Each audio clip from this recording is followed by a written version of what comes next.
नमस्कार मित्रांनो, आज आपण चर्चा करणार आहोत इंडियन करन्सी म्हणजे चलन या टॉपिकवरती. असंच एका विद्यार्थ्याने मला प्रश्न विचारला की सर, करन्सी एक्झॅक्टली काय असतं? मग $1 इज इक्वल्स टू 75 रुपये असं का असतं? ते $1 इज इक्वल्स टू 1 रुपीज का नाही? किंवा हा जो गॅप आहे, हा गॅप एक्झॅक्टली येतो कसा? तर ह्या गोष्टींवरतीच आपण आज चर्चा करणार आहोत. ॲक्च्युली इंडियन करन्सी आणि अमेरिकन करन्सी जे आहे, इंडियन करन्सी रुपीज आणि अमेरिकन करन्सी डॉलर, ह्याच्यामध्ये एक सारखा काही ना काही गेम सुरूच असतो. जसं की काही वर्षापूर्वी तुम्हालाही माहिती आहे, काही इंडियन पॉलिटिशियननी असं सांगितलं की तुम्ही आम्हाला वोटिंग करा, तर आम्ही ज्यावेळेस गव्हर्नमेंट इस्टॅब्लिश करू आमचं, त्यावेळेस आम्ही $1ची व्हॅल्यू जी आहे ते अराऊंड 40 रुपीजच्या आसपास आम्ही आणू. पण जसं की तुम्हालाही माहिती आहे, आज जवळजवळ तीच व्हॅल्यू $1 इज इक्वल्स टू 75 रुपीजला टच करते. हे एक्झॅक्टली काही वर्षापूर्वीचीच गोष्ट नाही. हे खरं तर भारत स्वतंत्र झाला म्हणजे 1947 पासूनची कंडिशन अशी की आपली जी इंडियन करन्सी रुपीज आहे ना, ती हळूहळू विकस होत गेलेली आजपर्यंत, म्हणजे 2021 पर्यंत. ह्याची खूप सारी कारणे आहेत, बट आपण एक्झॅक्टली अगोदर बघूया की इंडियन करन्सी आणि अमेरिकन करन्सी म्हणजे जी डॉलर आणि रुपीज आहे, तर ह्याच्यात एक्झॅक्टली हे तफावत का होत गेली, हा जो चेंज आहे, हा चेंज कसा होत गेला? ॲक्च्युली ह्याला बोलतात कन्व्हर्जन रेट, म्हणजेच एक्सचेंज रेट. करन्सीमध्ये असलेला एक्सचेंज रेट हा कशावरती डिपेंड करतो? याचे ॲक्च्युली 3 टाईप पडतात. एक तर आहे फिक्स्ड एक्सचेंज रेट, सेकंड आहे फ्लोटिंग एक्सचेंज रेट आणि थर्ड आहे मॅनेज्ड एक्सचेंज रेट. पहिली जी गोष्ट आहे फिक्स एक्सचेंज रेट, ही फक्त आणि फक्त गव्हर्नमेंटच कंट्रोल करू शकतं आणि गव्हर्नमेंटच्याच कंट्रोलमध्ये असते. सेकंड जे आहे फ्लोटिंग एक्सचेंज रेट, हे इंटरनॅशनल मार्केटमध्ये त्या करन्सीला असलेले डिमांड आणि सप्लाय यावरती डिपेंड करतं. जसं की ए कंट्री आहे आणि बी कंट्री आहे. ए कंट्रीने ठरवलं की 100 मँगोज आपण पिकवायचे आणि बी कंट्रीने ठरवलं की 100 ॲपल पिकवायचे. आता असं झालं की 100 मँगो जे आहेत त्याची व्हॅल्यू बनली $100 आणि 100 ॲपल जे आहेत त्याची व्हॅल्यू बनली 100 रुपीज. म्हणजे ह्याचा अर्थ काय झाला? आता इथं ह्या सिच्युएशनला $1 इज इक्वल्स टू 1 रुपीज झालं. एक्झॅक्टली बरोबर. आणि त्यावेळेस काय होतं की ह्यांच्याकडे $100 होते आणि ह्यांच्याकडे 100 रुपीज होते. असे 100 कॉईन्स यांच्याकडे आणि 100 कॉईन्स यांच्याकडे, because of 100 mangoes and 100 apples. Okay. तर मग आता नंतर झालं काय, नेक्स्ट टाईम यांनी थोडंसं खूप सारे एफर्ट्स घेतले, म्हणजे कष्ट घेतले आणि काय केलं, यांनी त्या वर्षी 200 मँगोज पिकवले. 200 मँगोज त्यांनी पिकवले आणि यांनी काय कष्ट नाही घेतलं, यांनी काय केलं, 100च ॲपल पिकवले. आता झालं काय, यांच्याकडे दोघांकडे तर 100च कॉईन होते ना, यांच्याकडे $100 होते आणि यांच्याकडे 100 रुपीज होते. बट यांच्याकडे क्वांटिटी जी आहे ती झाली आता 200 आणि यांच्याकडे झाले 100, जी की आधी काय होतं की 1 mango is equals to 1 apple असे होते ना, because $1 is equals to 1 rupees. But आता इथे झालं काय की $1 2 मँगोज येतात ना, कारण का इकडे 200 मँगोज पिकलेत आता. तर मग पूर्वी कसं होतं की एका मँगोच्या बदल्यात 1 ॲपल. बट आता यांच्याकडे काय झालं की $1 बदल्यामध्ये 2 मँगो येत आहेत. इट डज मीन, ह्याचा अर्थ असा होता की $1 बदल्यात 2 ॲपल ह्यांना द्यावे लागतील, यांना जर द्यायचे असतील तर. बरोबर ना, कारण अगोदर व्हॅल्यू काय होती, 1 mango is equals to 1 apple. तर मग आता तेच काय झालं, यांच्याच कष्टामुळे जो $1 होता, कॉईन्स तर वाढले नाहीत, $1ची व्हॅल्यू काय झाली होती, 2 मँगो इतकी झाली होती, म्हणजेच 2 ॲपल इतकी. तर मग यांनी जर $1 इकडे दिला तर यांना 2 मँगो द्यावे लागतील. तर लक्षात आलं का की एक्झॅक्टली करन्सी कशी अपडेट होत गेली ए कंट्रीची. ठीक आहे. असं करत करत काय झालं की ए कंट्रीचं जी डिमांड होती त्या कंट्रीच्या करन्सीची, ती वाढत गेली. त्या कंट्रीची करन्सी पॉप्युलर होत गेली आणि त्याच्यामुळे त्या कंट्रीची करन्सी स्ट्रॉंग होत गेली as compare to B country. बस फ्लोटिंग एक्सचेंज रेटमध्ये हेच होतं. आणि थर्ड जी गोष्ट आहे मॅनेज्ड एक्सचेंज रेट, त्याच्यामध्ये असं आहे की काही कंट्रीजने असं ठरवलं की हां ठीक आहे, फ्लोट होऊ द्या, म्हणजे इंटरनॅशनल मार्केटच्या नुसार जो डिमांड सप्लायनुसार जी काय व्हॅल्यूमध्ये चेंजेस होतील ते I agree, but up to some limit. इतक्या लिमिटपर्यंतच ते वाढले पाहिजेत, इतक्या लिमिटपर्यंतच ते कमी झाले पाहिजेत. हे तर थर्ड पार्टमध्ये मॅनेज्ड एक्सचेंज रेट आणि अशा काही कंट्रीज आहेत त्या फॉलो करतात. बट झाला इंडियाचा काय विषय, तर थोडंसं आपण इंडिया आणि अमेरिकेचा म्हणजे रुपीज आणि डॉलरमध्ये एक्झॅक्टली झालं काय हे आपण थोडंसं बघूया. आता जसं की मी थोड्या वेळापूर्वी सांगितलं की करन्सी डिमांड सप्लायवरती, पण ह्याच्याशिवाय पण खूप सारे रिझन्स आहेत. ते एक रिझन मी तुम्हाला सांगितलं की डिमांड सप्लायवरती पण करन्सीचा रेट चेंज होतो. पण याच्याशिवाय काय असू शकतात, अनएम्प्लॉयमेंट आहे, GDP आहे, इन्फ्लेशन रेट म्हणजे किती महागाई आहे त्या कंट्रीजमध्ये वगैरे, ती कंट्री कुठलं मॅन्युफॅक्चरिंग करते, कुठल्या प्रोडक्टचं प्रोडक्शन त्यांच्याकडे होतं, ती कंट्री किती इम्पोर्ट करते, किती एक्सपोर्ट करते, ह्या सगळ्या गोष्टी मॅटर करतात की त्या कंट्रीची करन्सी जी आहे ती किती स्ट्रॉंग आहे आणि किती वीक आहे. हां ठीक आहे, आता आपण येऊया इंडिया आणि अमेरिका, इंडियन करन्सी रुपीज आणि अमेरिकन करन्सी डॉलर. इथे इंडिया ज्यावेळेस इंडिपेंडेंट झाला त्यावेळेस 1 रुपीज इज इक्वल्स टू $1 असंच जवळजवळ होतं इक्वेशन. बट हे इक्वेशन आज चेंज कसं काय झालं आहे बघा. 1950मध्ये ज्या वेळेस इंडियाला स्वातंत्र्य मिळालं होतं आणि इंडिया एक इंडिपेंडंट कंट्री झाली होती, त्यावेळेस गव्हर्नमेंटनी कंट्रीचं डेव्हलपमेंट करण्यासाठी खूप सारा खर्च केला आणि त्याच वेळेस पॅरलली काय झालं की त्यांना इन्कम खूप कमी झाला. तर मग खूप खर्च झाल्यामुळे झालं काय की त्यांना पैसे संपून गेले त्यांच्याकडचे, तर त्यांना लोन घ्यावे लागले इतर कंट्रीजकडून. ठीक आहे, आता जे काय त्यांनी लोन घेतले ते लोन परत करण्यासाठी त्यांच्याकडे पैसे नव्हते. मग आता इथे एक्झॅक्टली सीन कसा झाला, समजा की मी एका व्यक्तीकडून ₹500 लोन घेतले, ठीक आहे, आणि मी ₹400 खर्च केले. आता माझ्याकडे ₹100 राहिले, तर आता मी त्याला परत देऊ शकत नाही. अशीच एक्झॅक्ट कंडिशन गव्हर्नमेंटकडे झाली. त्यावेळेस गव्हर्नमेंटनी काय ठरवलं, गव्हर्नमेंट तर करन्सीमध्ये चेंज करू शकतं ना, तर गव्हर्नमेंटनी काय ठरवलं, डिव्हॅल्युएशन करायचं. डिव्हॅल्युएशन एक्झॅक्टली काय असतं बघा, जे ते एक्झाम्पल घेऊ आपण. 500 लोन घेतलं होतं, 400 खर्च केले होते आणि ₹100 माझ्याकडे शिल्लक राहिले होते.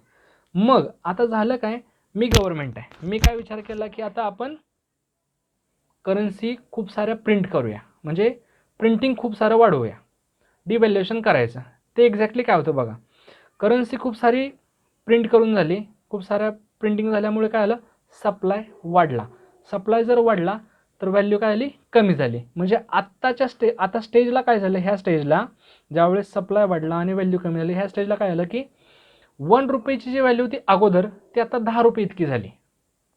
ओके, अगोदरची 1 रुपयाची व्हॅल्यू होती ती व्हॅल्यू कमी झाली आहे ना. म्हणजे जसं की तुम्ही म्हणता की आमच्या काळात ₹1 म्हणजे किती होतं, आज ₹10 म्हणजे काहीच नाही, लाईक दॅट तो टाईम फॅक्टर झाला. बट इथे काय झालं की तो इतका सप्लाय वाढवला की ₹1 व्हॅल्यू होती ती ₹10 इतकी झाली. मग आता जे माझ्याकडे ₹100 शिल्लक राहिले होते त्याची व्हॅल्यू किती झाली, ₹1000 आणि मला रिटर्न किती द्यायचे, 500.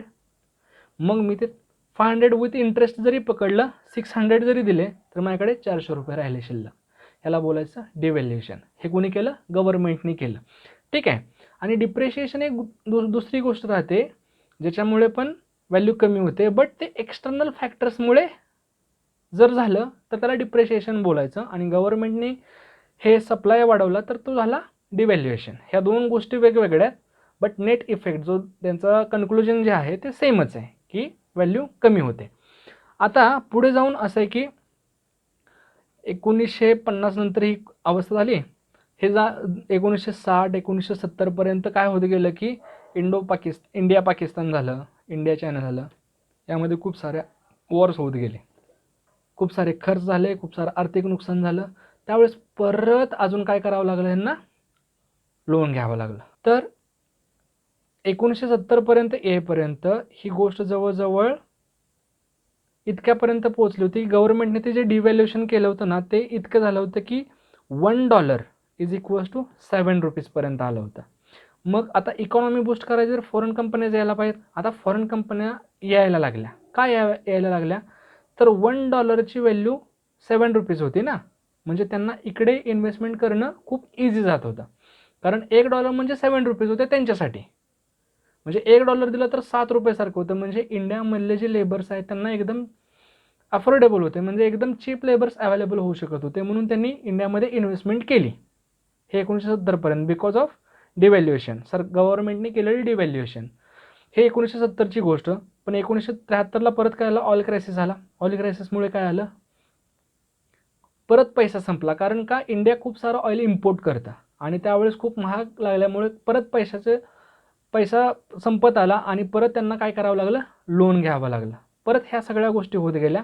त्याच्यानंतर 1984मध्ये इंदिरा गांधी ज्या आपल्या प्राईम मिनिस्टर होत्या त्यांचं ॲसेसिनेशन करण्यात आलं. तर त्यावेळेसही काय झालं की ह्या ज्या काय फॉरेन कंपनीज आल्या होत्या त्यांची जी काय इन्व्हेस्टमेंट होती त्यांचा इंडियन इकॉनॉमीवरचा थोडासा भरोसा कमी झाला आणि त्याच्यामुळे त्यांनी काय केलं, इन्व्हेस्टमेंट काढून घेतली. असं करत करत करत करत 1990पर्यंत पोहोचलं हे सगळं इक्वेशन. आणि त्यावेळेस अवस्था अशी झाली होती की $1 is equals to around 17 rupees वगैरे झाली होती. बट सगळ्यात मोठा जो झटका बसला तो बसला 1991ला. 1991 एकदम फिस्कल डेफिसिट, वित्तीय तुटच आली आणि इकॉनॉमिक लिबरलायझेशन म्हणजे आर्थिक उदारीकरणला फेस करावं लागलं इंडियाला. मग त्यावेळेस काय झालं की इंडियानं हे जो फिक्स्ड एक्सचेंज रेट जो ठरला होता ना तो काय केला, फ्लोटिंगवरती सोडून दिला. कधीपासून, 1991 पासून ते 1994पर्यंत. मग आता फ्लोटिंगवरती सोडला म्हणजे काय, इंटरनॅशनल मार्केटमध्ये जो सप्लाय आणि डिमांड आहे त्याच्यावरती हा ठरत जाणार आता. बट असं होत गेले 1991 ते 1994 की ते इंडियन करन्सी जी रुपीज आहे ना ती वीकच होत गेली. बदलत राहतं म्हणण्यापेक्षा आपण म्हणू की ती वीकच होत गेली. आणि पॅरलली काय झालं, जे आपण अमेरिकन करन्सी सध्या बोलतोय त्यावेळेस ती स्ट्रॉंग होत होती. म्हणजे तुमच्या लक्षात येते ना, सपोज इथं होतं, हा आहे रुपीज, हा आहे डॉलर, हा स्ट्रॉंगच होत गेला आणि हे पॅरलली वीकच होत गेली. त्याच्यामुळे हा जो गॅप जनरेट झाला ना तो भयानक झाला 1991 ते 1994 या काळात. आता आपण या मुद्द्यावरती येऊया की जर खरंच आज $1 इज इक्वल्स टू ₹1 असं जर इक्वेशन असतं तर काय झालं असतं. तुम्हाला आम्हाला सगळ्यांनाच माहिती आहे, मी आणि आमचे मित्र ठरवतात की इकडे फिरायला जाऊ इंडियामध्ये, तिकडे फिरायला जाऊ इंडियामध्ये. बट तुम्ही फिरू शकले असते बाहेर कंट्रीजमध्ये सुद्धा because of $1 is equals to ₹1 ह्या इक्वेशनमुळे. तुम्ही मस्तपैकी फिरले असते बाहेरच्या लक्झरीज थिंग्स तुम्ही बाय केल्या असत्या, जसं की आयफोन वगैरे तुम्हाला एकदम चीप रेटमध्ये मिळाले असते. आज ह्या खूप साऱ्या गोष्टी एकदम चीप झाल्या असत्या. शिवाय जे एज्युकेशनसाठी बाहेर पडतात, मास्टर झालं किंवा जे काही गोष्टीसाठी ते पोस्ट ग्रॅज्युएशनसाठी बाहेर जाऊन जे शिकतात त्यांनाही एज्युकेशनसाठी खूप सारं स्वस्त झालं असतं, अफोर्डेबल झालं असतं. बट एक झटका इथं तुम्हाला देतो मी, जर असं झालं तर हे प्रॉफिट आहेतच, हे फायदे आहेतच, बट लॉस काय आहे बघा जरा तुम्ही थोडासा विचार करा. ज्या फॉरेन कंपनीज इंडियामध्ये इन्व्हेस्टमेंट केलेल्या आहेत, जसं की अमेरिकेचं आपण एक्झाम्पल घेऊया, त्यांनी जी काही इन्व्हेस्टमेंट इंडियामध्ये केली ती का केली होती, तर $1ची जी व्हॅल्यू आहे ना आजचाच विचार करू 75 रुपीज इतके आहे. म्हणजे त्यांनी $1 दिला तर 75 रुपीज इतका येतो. लक्षात येते का तुमच्या. बट जर आज ती व्हॅल्यू झाली $1 इज इक्वल्स टू ₹1 तर काय झालं मग ते इक्वेशन त्यांच्यासाठी सुद्धा. समजा एक अमेरिकन एम्प्लॉय आणि एक इंडियन एम्प्लॉय, तर आजच्या सिच्युएशनमध्ये जे मी बोलतो की ₹1 इक्वल्स टू $1 ह्यालाही इतकंच पे करायचं आहे आणि यालाही इतकंच पे करायचं आहे, तर फरक तर राहणार नाही. तर मग ते इंडियामध्ये काय इन्व्हेस्टमेंट करतील, आणि जर इंडियामध्ये इन्व्हेस्टमेंट ते करणार नाहीत आणि ते जर इन्व्हेस्टमेंट काढून जर घेतील तर मग काय फरक पडेल याच्याने माहिती आहे का. आपल्या इंडियाचा जो GDP आहे ना तो जवळजवळ 60% हा सर्व्हिस सेक्टरमधून येतो आणि सर्व्हिस सेक्टर हा ऑलमोस्ट IT सेक्टरमुळेच बनला आहे. म्हणजे ह्याचा अर्थ असा की IT सेक्टरमधून 60% जवळजवळ जो आहे इकॉनॉमिक जी ग्रोथ होते किंवा जो GDP आहे ना तो IT सेक्टरमधून येतो आहे. आणि हा IT सेक्टर टोटली म्हणू आपण डिपेंड करतो फॉरेन कंपनीजवरती. जर त्यांनी ती इन्व्हेस्टमेंट काढून घेतली तर हा जो IT सेक्टर आहे ना टोटल डाऊन होईल. आणि हा जर टोटल डाऊन झाला म्हणजे जे एम्प्लॉय होते ते जर अनएम्प्लॉयमेंटमध्ये गेलं तर मग विचार करा, मी अगोदरच बोललो होतं की अनएम्प्लॉयमेंट हे सुद्धा रिझन असू शकतं करन्सी वीक होण्यामध्ये. आणि हे जर वीक झालं तर तो GDP आणि पॅरलली त्याला फेस करावे लागणारे जे काही प्रॉब्लेम्स असतील तर किती भयानक. आणि असं झालेलं आहे 2008मध्ये ज्या वेळेस ग्लोबल इकॉनॉमिक रिसेशन आलं होतं ना त्यावेळेस अमेरिकन कंपन्याच खूप डाऊन होत्या, खूप लॉस त्यांनी झेलला होता. त्यावेळेस त्यांनी इन्व्हेस्टमेंट इंडियामधली काढून घेतली होती आणि IT सेक्टर आपला खूप डाऊन झाला होता त्यावेळेस 2008मध्ये. तर हे असं होऊन गेलेलं आहे. मग आता मित्रांनो प्रश्न पडतो एक्झॅक्टली काय की मग आपली करन्सी स्ट्रॉंग झाली पाहिजे का वीक झाली पाहिजे? खरं तर हे सांगणं खूप अवघड आहे, बट ते डिपेंड करेल की ती कंट्री इम्पोर्ट ओरिएंटेड आहे का एक्सपोर्ट ओरिएंटेड आहे. ह्याचा कसा एक्झॅक्टली फायदा असतो ते सांगतो बघा. समजा एखादी कंट्री काहीतरी मॅन्युफॅक्चर करते, ठीक आहे, मॅन्युफॅक्चरिंग त्यांचं जबरदस्त आहे, पण मॅन्युफॅक्चरिंग केलेलं विकलं पण गेलं पाहिजे ना. मग त्यावेळेस ती कंपनी त्यांची करन्सी वीक ठेवते. वीक ठेवते म्हणजे काय, कोणी त्याला खरेदी करू शकेल ना. म्हणजे जर एक्सपोर्ट ओरिएंटेड असेल तर करन्सी काय करावं लागेल, वीक ठेवावी लागेल. लाईक चायना, खूप सारं मास प्रोडक्शन त्यांच्याकडे होतं, मॅन्युफॅक्चरिंग जबरदस्त आहे, तर त्यांची करन्सी वीक आहे as compare to others. But जर इम्पोर्ट ओरिएंटेड असेल, काही घ्यायचं असेल, तर त्यावेळेस करन्सी जी आहे ना स्ट्रॉंग ठेवावी लागेल. म्हणजे आपण काहीही जरी इम्पोर्ट करायचा जरी विचार केला ना, आपण ते सहज करू शकू, कारण आपली करन्सी स्ट्रॉंग आहे ना, आपण खरेदी करू शकतो काहीही. इंडियाचं कसं आहे, त्याच्यामध्ये जर इंडियाचा विचार केला तर इंडिया आहे इम्पोर्ट ओरिएंटेड, कारण इंडिया जास्त इम्पोर्ट करतं दॅन एक्सपोर्ट, ठीक आहे. बट इथं विषय असा आहे की इंडियन इकॉनॉमी जी आहे ना ती डिपेंड करते एक्सपोर्टवरतीच. कारण एक्सपोर्ट इंडिया काय करते, आय टी सेक्टरमध्ये लेबर्स हा खूप मोठा पार्ट आहे एक्सपोर्टमधला, आणि त्यावरच डिपेंड करते, त्यावरच त्याचाच सपोर्ट आहे इंडियन इकॉनॉमीला. त्याच्यामुळं ना, जर इम्पोर्ट ओरिएंटेड जरी इंडिया कंट्री असली ना, पण इंडियन इकॉनॉमी डिपेंड कोणावर करते, एक्सपोर्टवरती. आणि मी तुम्हाला काय सांगितलं, जर एक्सपोर्ट करायचं असेल तर ते घेणाऱ्याला स्वस्त पडावं, म्हणून करन्सी वीक राहिली पाहिजे. बट आता प्रश्न असा पडतोय की मग करन्सी खरंच वीक राहिले पाहिजे का? मग काही इकॉनॉमिस्ट असे म्हणतात की स्ट्रॉंग असायला पाहिजे, काही म्हणतात वीक असायला पाहिजे. हा एक कॉन्ट्रोवर्शियल मुद्दा आहे खरं तर, ह्याच्यावरती मी न बोलणंच योग्य राहील. बट काही असेही आहेत जे सोल्युशन सांगतात. सोल्युशन कसे असतील बघा ना. पहिलं सोल्युशन तर इम्पोर्ट डिपेंडन्सी जी आहे इंडियाची, म्हणजे इंडिया काय काय इम्पोर्ट करते ते थोडंसं कमी केली पाहिजे. मग जसं की ऑइल खूप सारं इम्पोर्ट करते इंडिया, तर मग त्याच्यासाठी थोडेसे पर्यायी मार्ग शोधले पाहिजेत की काय करता येईल, किंवा मग व्हेकल्स जे आहेत त्याच्यावरती कुठल्या गोष्टींनी कुठल्या मार्गाने थोडंसं त्याचं नियोजन करता येईल. हे इम्पोर्ट डिपेंडन्सी जी आहे ना ती थोडीशी कमी करायला पाहिजे. दुसरं सोल्युशन असतं की एक्सपोर्ट. आता एक्सपोर्ट तर मी तुम्हाला सांगितलं की आय टी सेक्टरमध्ये हे जे काय लेबर्स आहेत, हा थोडासा जबरदस्त एक्सपोर्ट आहे. बट हा एकच नसायला पाहिजे, ह्याच्याशिवाय पण बाकीचे सारे ऑप्शन्स आहेत, त्याकडे लक्ष द्यायला पाहिजे, तेही शोधून काढले पाहिजे की अजून आपण काय एक्सपोर्ट करू शकतो. थर्ड थिंग अशी की इकॉनॉमिक ग्रोथ कशी वाढवली जाईल. काही काही पॉलिटिशियन्स असे आहेत की ते असे म्हणतात की जर आपली करन्सी स्ट्रॉंग झाली तर आपला कंट्री एकदम स्ट्रॉंग होऊन जाईल. तर असं काही नसतंय. जपानची करन्सी बघा तुम्ही म्हणजे कम्पेअर केलं आपल्या इंडियाबरोबर तर ऑलमोस्ट सेमच असेल.